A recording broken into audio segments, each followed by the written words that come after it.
রাজনীতির পাশা পাল্টাতে বেশি টাইম লাগে না। বাংলাদেশের বর্তমান রাজনীতি দেখলে মনে হয় যেন বাংলাদেশে এখন দুই রাজার দেশ।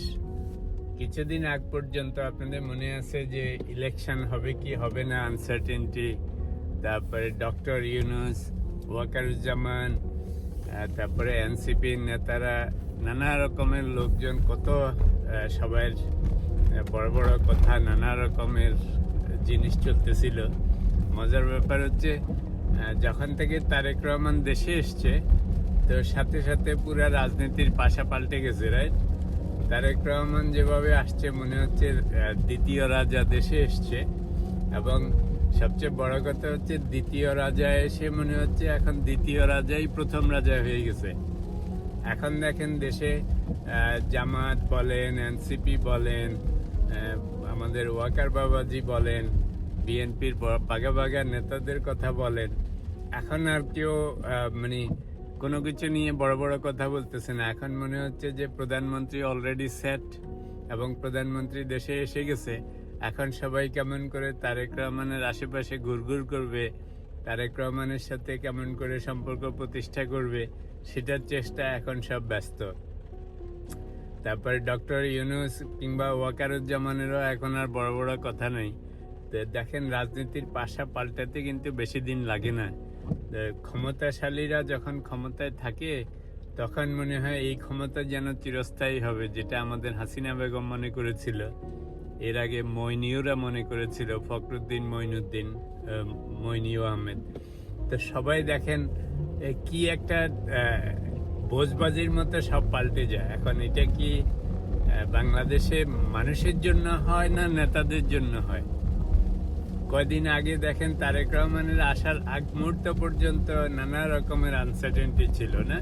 তো তারেক রহমান এমন কিছু বড় মন্ত্রী, মিনিস্টার, প্রেসিডেন্ট আগে কিছু ছিল না, কেমন না? অথচ 17 বছর পরে শুধু দেশে আসছে, তারপর থেকে একাই শুধু তারেক রহমানের আশাতেই সব পাল্টে গেছে। এখন পত্র পত্রিকা খুললে দেখি, নিউজ খুললে দেখি, এখন মনে জানি সারা বাংলাদেশ জুড়ে শুধু তারেক রহমানই হচ্ছে।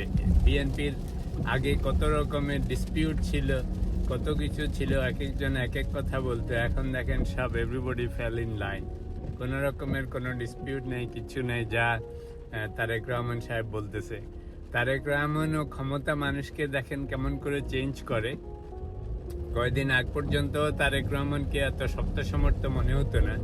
এখন যেহেতু ওকে সেরকম রয়্যাল ট্রিটমেন্ট দেওয়া হয়েছে শুরুর থেকে, এখন তারেক রহমানকে দেখেন মনে হয় জানি একজন স্টেটসম্যানের মতোই মনে হচ্ছে, ফিউচার প্রাইম মিনিস্টার মতোই মনে হচ্ছে, রাইট? তো প্রত্যেক জিনিস কিন্তু পাল্টে যেতে বেশি টাইম লাগে না। আগে সবাই ডক্টর ইউনূস আর ওয়াকারুজ্জামানকে নিয়ে কত টেনশনে ছিল। তারেক রহমান এসছে, মনে হচ্ছে জানি প্রফিট এসছে, আর এখন কোনো চিন্তা নেই, এখন বোঝবাজির মতো সব ঠিক হয়ে গেছে। তো এটা কি আমাদের তারেক রহমানের জাদু, নাকি বাংলাদেশের মানুষই এরকম পাল্টে যায়? একসময় মনে আছে যে এনসিপি যখন হচ্ছিল, তখন সবাই নাহিদকে নিয়ে, একে নিয়ে, ওকে নিয়ে কিরকম অবস্থা ছিল। এখন দেখেন সেই যারা আন্দোলন ছিল সেগুলির সার্জিস, নাহিদ, কত রকম, মাহফুজ, কত নাম ছিল, কারো কিন্তু এখন এমন কোনো খোঁজ খবর নেই। মাঝখানে জামাতরা যে সেদিন বলতেছিলাম যে পর্দা কাটতেছিল বঙ্গভবন, গণভবনের, এখন তারাও হাল ছেড়ে দিয়েছে। অর্থাৎ সাডেনলি মনে হচ্ছে জানি বিএনপি আর তারেকই হচ্ছে এখন দেশের রাজা মহারাজা।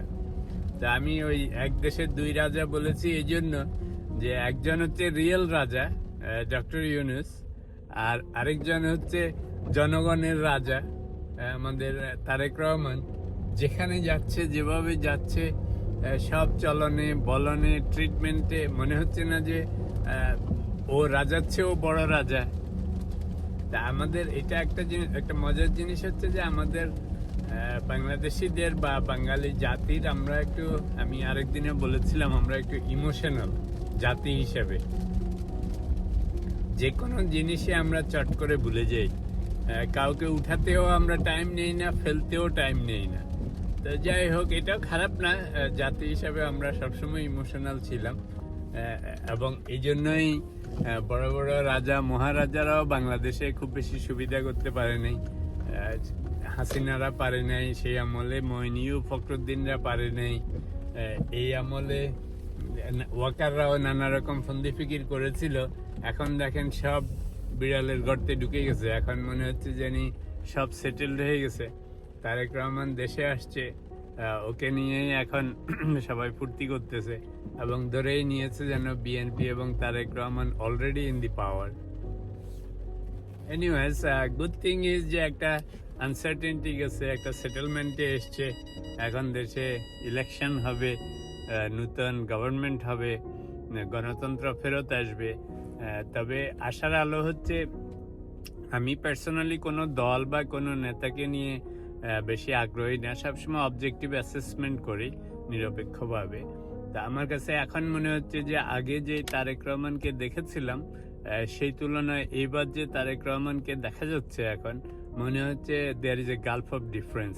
এখন পর্যন্ত মনে হচ্ছে যে ও অনেক ম্যাচিউরড, মার্জিত, দেশের প্রতি দশের প্রতি মনে হচ্ছে একটু টান আছে, একটু কিছু করতে চায় বা একটু লিডারশিপ কোয়ালিটি এসছে ওভারঅল।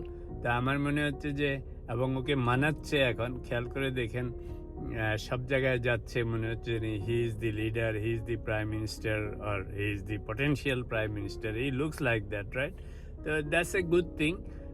আপনার গণতান্ত্রিক দেশে তো গণতান্ত্রিক সরকার থাকতেই হবে, সবসময় থাকতে হবে, যে সময় যে থাকে। তো এখন যেহেতু তারেক রহমানের দিন এসছে, তো অবভিয়াসলি মনে হচ্ছে যে এখন পর্যন্ত, যদিও আমার কথাই ফেরত যায় যে পাশা পাল্টাতে টাইম লাগে না, কারণ কিছুদিন আগ পর্যন্ত নানা রকমের অবস্থা ছিল, এনসিপি যাচ্ছিল, জামাত যাচ্ছিল, সাডেনলি এখন বিএনপি, তার আগে ইভেন ওয়াকারুজ্জামান, ডক্টর ইউনূসদের ভাবসাব দেখে মনে হচ্ছিল ইভেন আর্মি শাসন হতে পারে।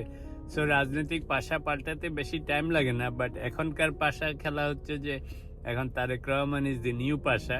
তো আমার কাছে মনে হচ্ছে যে জিনিসটা খারাপ হবে না। Again, I am not bias to BNP, Tarique Rahman আর এনিওয়ান এলস, সবসময় অবজেক্টিভ কথা বলি। তো এখন মনে হচ্ছে অবজেক্টিভলি যে এখন যে পাশা খেলা হচ্ছে, এই পাশার রাজা হচ্ছে আমাদের তারেক রহমান। তো যাই হোক, দেখা যাক, কয়দিন পরেই তো আবার পাশা উল্টাতে শুরু করবে, ইলেকশন হবে, ওরা রাজত্ব করবে। তো আমাদের আশা হচ্ছে যে যদি সত্যি সত্যি তারেক রহমান চেঞ্জ হয়ে থাকে, মার্জিত হয়ে থাকে, এই সমস্ত হিংসা প্রতিহিংসা এগুলি বাদ দিয়ে সুন্দরভাবে দেশকে পরিচালনা করবে, এটাই হচ্ছে প্রত্যাশা।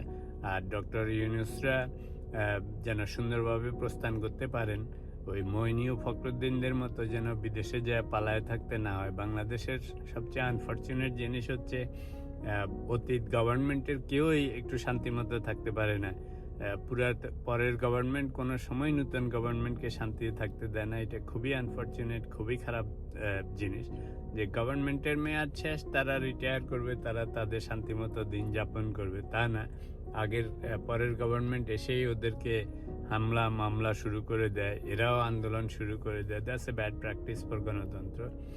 আর পুরনো যারা আগে ছিল তাদের থেকে এই তারেকদের শিক্ষা নিতে হবে যে আগেরদের কারোই শান্তি হয় নাই, দুর্নীতি মামলা, এই হামলা মামলা করলে পরবর্তীকালে আর কোনো শান্তি নেই। তো যারা ভবিষ্যতে গভর্নমেন্ট করবে, তারেক রহমান হোক বা অন্য যারাই হোক, তাদের একমাত্র চিন্তাভাবনা হইতে হবে যে দেশ দশের উন্নতি করব এবং এমন কিছু করব না যেন সামনে পালায় যেতে হয়।